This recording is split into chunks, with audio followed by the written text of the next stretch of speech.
Ya, ada kami dari kelompok berapa? Kami nggak tahu. Tahu kalian 11. Kami dari kelompok 11 ingin memberitahu kalian semua bagaimana. Perkenalan dulu. Oh iya. Iya udah, enggak apa. Ya udah. Cara menghitung tinggi dekanat FMIPA tahun ini 2023. Tapi sebelumnya perkenalan diri dulu ya. Perkenalkan, nama saya Gusti Ngurah Surya Pramana dengan NIM akhir 20. Saya Elviana Windah Herani dengan NIM 04. Jadi dalam menghitung tinggi dekanat ini kita akan menggunakan teori trigonometri, yaitu tangan, di mana tangan adalah depan dibagi samping. Dengan membentuk segitiga kita dapat mengetahui bagaimana seberapa tinggi dekanat yang ada di depan. Coba dilihat. Ya.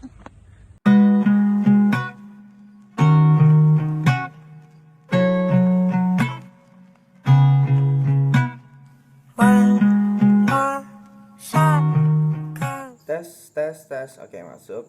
Jadi ini adalah teori trigonometri. Trigonometri ya pasti udah ada 3, yaitu sin, cos, tan. Ntar sin, cos, tan. Walau sin, cos, sama tan.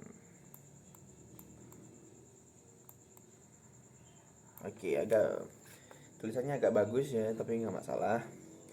Jadi sin ini adalah sudut yang terbentuk dari demi, jadi depan per miring. Jadi sudut yang terbentuk adalah ini, atau tinggi dari sisi miringnya. Depan per miring jadi T bagi dengan M. Ini sudutnya adalah theta ya teman-teman. Jadi yang kedua adalah cos. Cos itu cosami, jadi samping per miring, yaitu A. Aduh, jangan ganggu dit. Jadi yang A kemudian dibagi dengan miringnya atau M. A itu alas dibagi dengan sisi miringnya. Nah, dan tan adalah depan dibagi dengan samping. Depan T dibagi dengan sampingnya. Nah, kenapa tan ini bisa depan? Bentar. Oke, udah. Loh, warnanya putih, salah. Kenapa tan ini bisa jadi depan dibagi samping? Nah, sejarah dari awalnya ini, tan adalah pembagian sin dengan cos. Jadi sin itu adalah T per M dibagi dengan A per M. Nah, kita tuliskan terlebih dahulu ya. Kita coba hapus.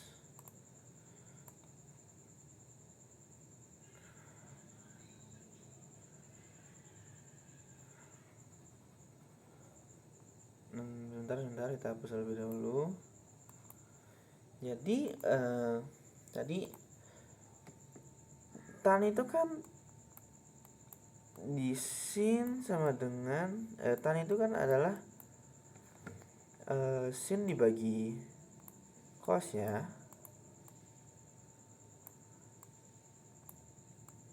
Nah, sin tadi itu kan adalah depan dibagi miring.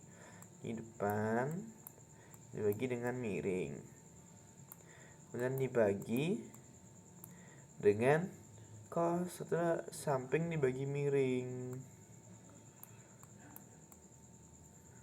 Nah, dari sini kan kalau pembagian itu bakal pindah pecahan dan pembaginya bakal jadi kali.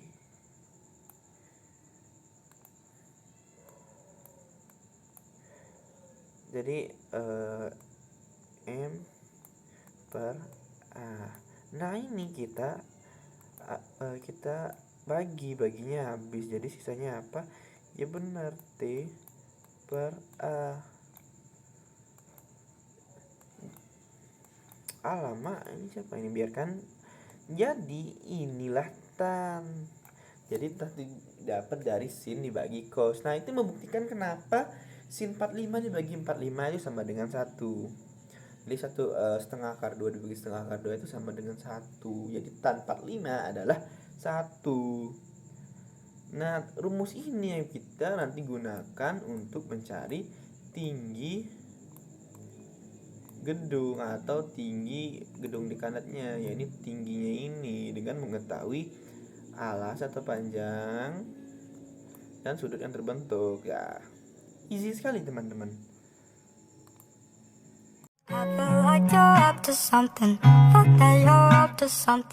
Perkenalkan, nama saya Miranda Gultom dengan NIM 2308511045. Di sini saya akan menjelaskan tentang metode yang kami gunakan saat melakukan pengukuran tinggi gedung.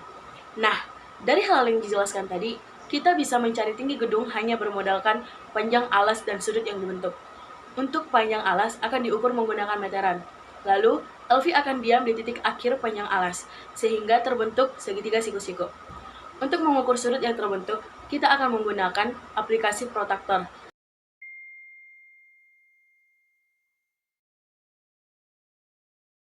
Nah, di sini kita akan melakukan 5 kali percobaan. Selanjutnya akan dijelaskan oleh teman saya.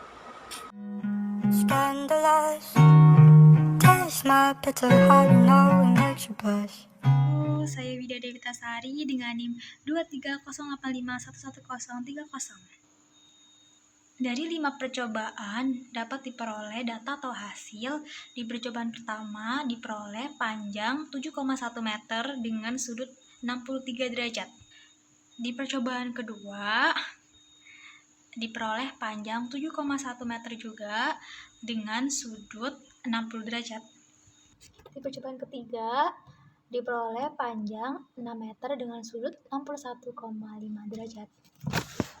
Di percobaan keempat diperoleh panjang 6 meter dengan sudut 67 derajat. Di percobaan kelima atau yang terakhir diperoleh panjang 6 meter dengan sudut 65 derajat.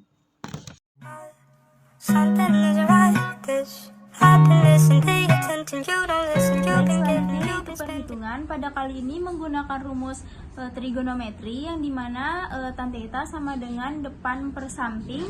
Jadi pada percobaan yang pertama telah diketahui samping atau panjang alas dari gedung dekanat FMIPA itu sebesar 7,1 meter dan sudut yang terbentuk atau tetanya itu sebesar 36 derajat, sehingga dapat diperoleh depan atau tinggi dari gedung dekanat FMIPA pada percobaan yang pertama sebesar 13,9 meter.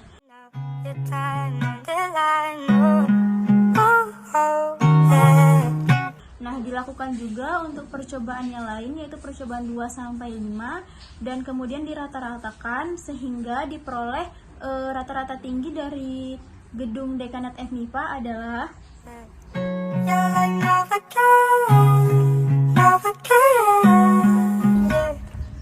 jadi sekian video dari kami. Tentu masih banyak metode yang bisa diterapkan untuk menghitung seberapa tinggi bangunan menggunakan Pythagoras maupun bisa menggunakan kesebangunan. Jadi akhir kata kita ucapkan terima kasih. Iya. Kita mengakhiri dengan Pramasati. Pramasati Om, Santi Om.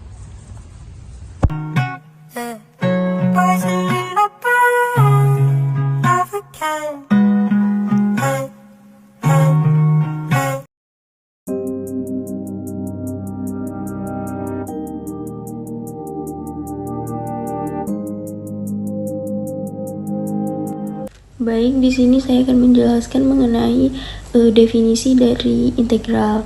Nah, integral itu sendiri merupakan bentuk operasi matematika yang menjadi kebalikan atau inverse dari operasi turunan dan limit dari jumlah atau suatu luas dari daerah tertentu. Nah, integral memang berhubungan erat dengan turunan, tetapi tidak semua sifat pada turunan bisa digunakan untuk menentukan integral matematika. Nah, integral itu terbagi menjadi dua, yaitu ada integral tak tentu dan juga integral tentu. Nah, fungsi dari integral ini sendiri yaitu untuk mengukur sebuah fungsi yang tidak beraturan atau bentuk yang tidak tentu. Saya Widya Dewitasari dengan NIM akhir 30. Akan menjelaskan fungsi dari integral yang akan digunakan dalam proyek matematika kali ini. Fungsi dari integral dapat digunakan untuk mencari luas daerah yang tidak beraturan di bawah kurva fungsi. Misalnya, jika Anda memiliki fungsi fx yang mendefinisikan batas atas kurva, Anda dapat menghitung luas di antara kurva tersebut dan sumbu x dengan menggunakan integral. Rumus umumnya yaitu ada di bawah ini, di mana A dan B adalah batas-batas domain yang akan Anda hitung luasnya. Selanjutnya akan dijelaskan oleh teman saya. Perkenalkan, nama saya Miranda Gultom dengan NIM 23085111045. Di sini saya akan menjelaskan tentang konsep yang kami gunakan dalam menghitung luas peta Bali.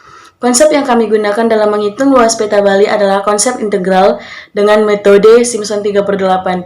Metode Simpson 3/8 ini adalah metode yang tidak mensyaratkan jumlah angka genap ataupun ganjil, melainkan jumlah angka yang dapat dibagi dengan 3. Penggunaan kaidah Simpson 3/8 mensyaratkan jumlah upsilon atau n harus kelipatan 3. Pada metode Simpson 3/8 digunakan pendekatan polinomial berderajat 3 untuk memperoleh hasil yang lebih baik. Pada metode Simpson 3/8 didapatkan persamaan seperti integral dari fx terhadap dx dari b ke a sama dengan 3 kali h/8 dikali f0 ditambah 3 dikali sigma i sama dengan 1 sampai n kurang 1, di mana i tidak sama dengan 369 sampai seterusnya dari fi ditambah 2 dikali sigma i sama dengan 1 sampai n dikurang 3, di mana i sama dengan 369 sampai dengan seterusnya dari fi ditambah fn. Untuk mempermudah dalam menguraikan persamaan tersebut, bisa juga dapat diubah menjadi integral dari fx terhadap dx dari b ke a sama dengan 3 kali h/8 dikali f0 ditambah 3 fi ditambah 3 f2 ditambah 2 f3 ditambah 3 f4 ditambah 3 f5 ditambah 2 f6 sampai dengan ditambah 2 fn kurang 3 ditambah 2 fn kurang 2 ditambah 3 fn kurang 1 ditambah fn. Penjabaran ini akan membentuk pola seperti 1, 3, 2, 2, 3, 2, 2 sampai dengan seterusnya kembali dengan 3, 2, 2, 1.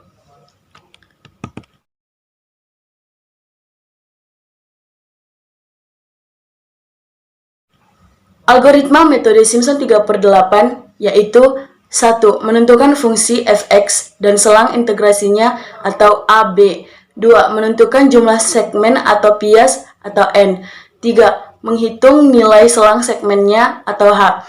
4. Jika bukan kelipatan 3, hitung 3 kali fx. 5. Jika kelipatan 3, hitung 2 kali fx. Selanjutnya akan dijelaskan oleh teman saya. Oke, jadi kan di sini ada fungsi-fungsi ya. Jadi bagaimana sih caranya kita menentukan fungsinya tersebut di Pulau Bali gitu kan, di petanya. Kita anggap sini ini tuh Pulau Bali ya. Yang anggaplah seperti ini. Nanti kita akan membentangkan garis dari ujung ke ujung. Terserah, yang penting bagian ini. Nah ini kita akan membuat interval. Harusnya harus tegak lurus ya, karena garis ini tuh akan menjadi garis x-nya dan ini yang menjadi y. Jadi sehingga kita akan membentuk fungsi fx sama dengan y. Ini akan dibatasi dengan sumbu x. Ini dibatasi dengan sumbu x-nya. Nah, kita akan menggaris nih ke sini, ke sini, ke sini, ke sini, ke sini, ke sini. Dengan intervalnya, kemungkinan panjang intervalnya kita akan menggunakan 1 cm ya, sehingga hasilnya itu lebih mendekati nilai motor lewat. Jadi hasilnya akan mendekati nilai yang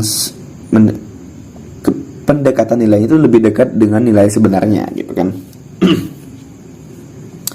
Nah, garis-garis ini akan menjadi fungsi, dan setiap fungsi nanti kita akan substitusikan ke rumus ini gitu kan. Ke rumus ini, misalnya di sini F0, F0-nya berapa, panjang Y-nya, kita akan substitusikan ke sini. Ini untuk bagian atas. Untuk bagian bawah juga sama seperti itu caranya. Untuk diperjelas lagi, kita akan masuk ke dalam bagian petanya ya teman-teman. Oke, kita sudah masuk di bagian peta. Ini tepatnya atlas sih, bukan peta. Jadi step pertama kan tadi kita membuat garis bentang gitu kan sebagai sumbu X-nya.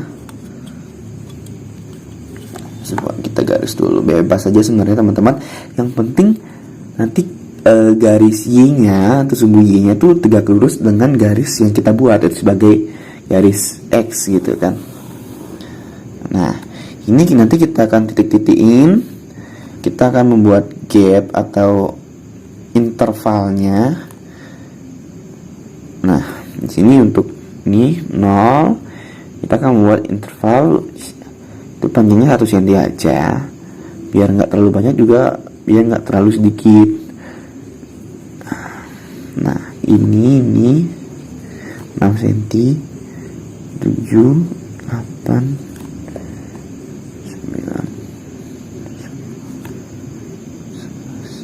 11, 12, 13, 14 ya, dan seterusnya.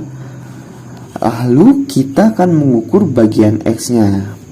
Untuk X sama dengan 0 seperti ini, kita di X-nya di 0, kemudian kita ukur dari titik ini ke garis pinggir pantai. Kira-kira berapa senti? Nah, kebalik ya. Ya di sini. Nah, ini harus tegak lurus nih teman-teman, karena kan kita membentuk seperti kartesius ya. Kartesius. Jadi ini sekitar 1,5 cm ini teman-teman. Nah, ini dilakukan pada semua gap atau intervalnya sampai sini. Lalu kita akan menghitung bagian atasnya. Yang kedua, kita akan menggunakan cara yang sama untuk bagian bawah. Kita akan mengetahui fungsi-fungsi setiap X yang ada di sini dengan cara yang sama, itu mengukur seberapa panjang Y-nya, itu kan menjadi fungsi X-nya. Karena fungsi X sama dengan Y, ya sudah, kita ukur saja panjang Y-nya dari sumbu X sebagai pembatas ke bibir pantai. Untuk mempercepat videonya, kita langsung ke bagian data pengamatan nih teman-teman. Oke, lanjut ke data pengamatan. Nah, data pengamatan kita dapat dengan cara yang tadi mencari fungsi Y-nya, dapatkan fungsi, karena fx itu kan sama dengan Y ya teman-teman ya. Jadi fx-nya untuk kita substitusi fx-nya itu 0, bagian fx-nya 0 itu dapatnya 0,3 cm, masih dalam senti. Jadi kita cari semua, dapat segini. Setiap x-nya dari 0 sampai 20, x-nya itu 23.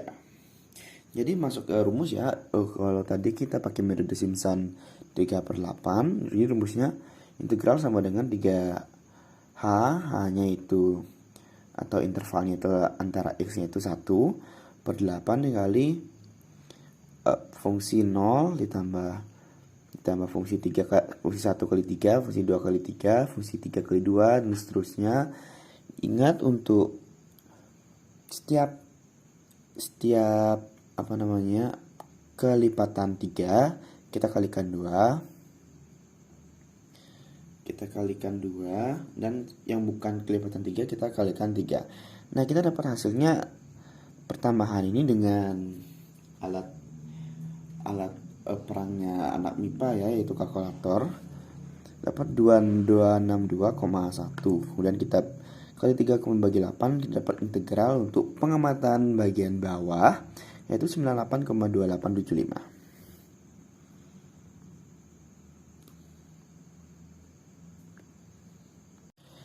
Lalu lanjut ke pengamatan bagian atas. Caranya sama saja seperti yang bagian bawah. Kita cari dulu fungsinya, kemudian kita substitusi ke rumus yang tadi. Dengan alat ajaib yang bernama kalkulator, kita berhasil mendapatkan nilai 146,1. Kita kali 3 bagi 8 mendapatkan hasil 54,7875. Kemudian untuk mengetahui luas sebenarnya, kita akan pakai rumus jarak sebenarnya sama dengan jarak pada peta dikali dengan skala. Oke, skalanya ini berapa? Nah, ternyata skala yang kita pakai adalah 1 berbanding 53.530.000. Jadi skalanya sama dengan 1 berbanding 530.000. Ini kan masih dalam senti, teman-teman. Kita ubah dulu ke dalam bentuk kilometer. Jadi 503 ini dikali 10 mm senti ke kilometer itu dibagi 100.000 bakal jadi 5,3. Karena 5,3. Kemudian karena dia berbentuk luas, kalau luas itu kan kuadrat, teman-teman, persegi, bahkan kita pangkatin 2, nanti dapat hasil 5,3 pangkat 2 sama dengan 28,09. Ini masuk ke sini. Nah, JP ini adalah bagian atas ditambah dengan bagian bawah. Bagian atasnya adalah 54,7875 ditambah berapa tadi bagian atas, bagian bawah 982876. Nah, 982875 dikali dengan 28,09. Kita tambahkan di sini, kita clear dulu.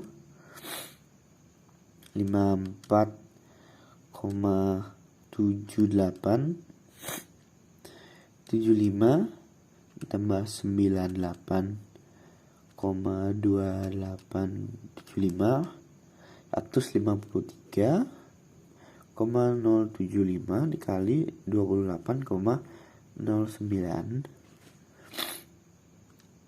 dikali 28,09 belum 09 4.209. Jadi jawabannya adalah 4.299,8767. Nah, ini jarak sebenarnya dalam kilometer kubik. Nah, sekian dari video kami. Walaupun hasilnya lumayan jauh ya dari luas sebenarnya dari Bali, ini ada beberapa faktor. Yang pertama itu adalah hanya itu terlalu kecil sehingga luasnya tidak mencakup semua bagian dari Bali. Artinya semakin kecil semakin banyak juga interval, semakin tepat juga pengukuran kita. Lalu yang kedua itu adalah kesalahan pengukuran, karena kita masih dalam memakai model atau percobaannya secara konvensional, secara manual, secara tradisional. Kemungkinan skala pengukuran ini adalah wajar ya teman-teman, sehingga gap dari nilai pun bisa berubah. Dan yang terakhir adalah kemungkinannya adalah penggunaan atlasnya yang bermasalah, maksudnya salah skala atau bagaimana, sehingga pengukuran di aslinya pun bisa ikut berubah. Nah, jadi sekian dari video kami teman-teman. Terima kasih untuk telah menonton.